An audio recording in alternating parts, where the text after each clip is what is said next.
So what you would have seen previously is a market order, simply swapping one asset for another at the current market price. But let's say you want to use the Minswap's limit orders, where it will buy a certain asset when the price reaches that point. So if we have a look here for the Min ADA charts here, so let's say I want to receive buy the Min tokens when it drops down a little bit further. So if I see this drop down, I could see maybe it's a good buying opportunity. That's when I want to buy.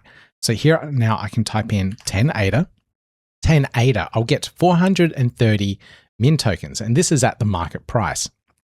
So that seems okay, but I want to buy it when it drops. Looking at these charts, I am predicting that Min will drop even further. So I'm going to click on limit here, and I'll type in 10 ADA again. And it won't automatically give me the amount that I'm going to receive because I need to set the price that I want to buy at. And I'm going to say below market 5%. So now it's set the price here, which is 5% below the market rate. And now I get 452 Min tokens if I buy at below 5%.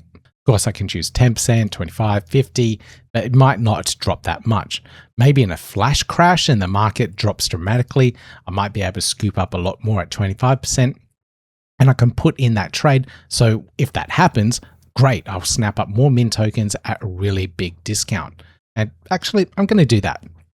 So I'll set at 50%. I've got maybe just 5 ADA here, and I'll get that 430. So I'll get the amount of ADA, the amount of Min tokens that I'm swapping right now for half price. So that sounds really good. Let's put in that order. I'll click on place order.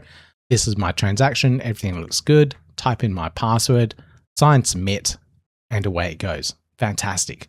My order is being submitted on chain, and when the price of Min reaches that point, it'll be executed and away it goes. I'll scoop up those Min tokens for a discounted rate. Now, if I want to cancel that, I can see it under orders here. That's my latest submission.